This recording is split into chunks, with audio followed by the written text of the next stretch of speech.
It is rumored, or even more than rumored, that if you fail to plan, you are planning to fail. Benjamin Franklin. Today, we continue our 6-part series on lesson planning with part 2, selecting materials and resources.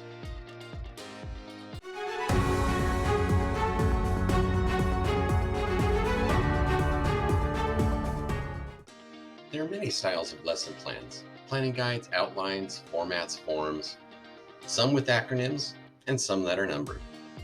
Many schools, districts, or administrators favor one style over another. Some sites may require you to have your lesson plans turned in weekly. Some may require them on your desk while teaching.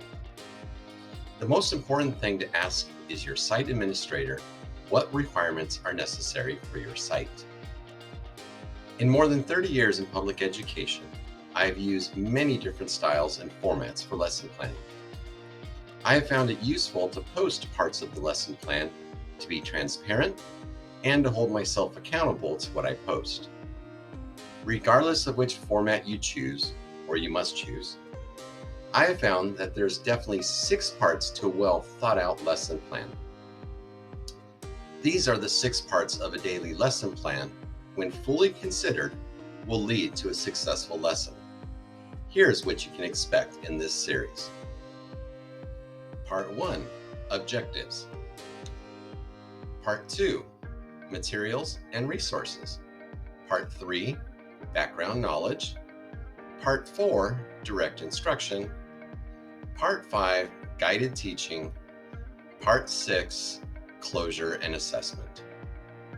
In the first part, we took a look at the importance of standards, setting objectives, and asking questions to guide a lesson. Today, we'll be looking at Part 2, Materials and Resources. In considering the materials and resources you will need, you should research and consider 3 areas: core curriculum, ancillary and technology, and special needs. Core curriculum. When considering what materials you will need to teach a lesson, it is best to look at your school's core curriculum on the content that you teach. Many state-adopted textbook companies go beyond just a textbook for students to read. Most have a workbook, video series, review materials, quizzes, and much more. Many will also have a list of suggested activities to do and the materials necessary to complete them. Ancillary and technology.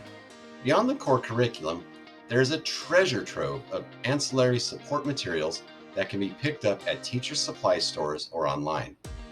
Additionally, technology is integrated at every level in our society and profession.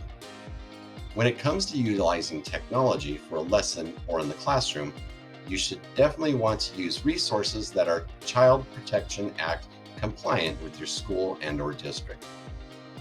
Many of these online resources have free resources, free trial periods, and discounts for teachers. Play around with these online resources until you find 1, 2, or maybe 3 that meet your needs, your students' needs, and the ease of use. Special needs. A final area to consider when looking at materials and resources for a lesson is to consider the needs of your students. Do you have students that have learning disabilities or are in special education? Do you have English language learning students? Have you removed barriers for these and other students? Because there is such a specialized category, it is hard to make a specific recommendation for all students. You really need to know your students and what they need. In my last classroom teaching assignment, I had many students with English as a second language, some special education students with a variety of learning disabilities, as well as some honors level students. I found that using proven strategies to assist these groups, I was in fact helping all the students. Good teaching is good teaching. Follow the link in the description for the full blog and for helpful links when designing your lessons. I'm Russell with iHistorian. Have a historic day.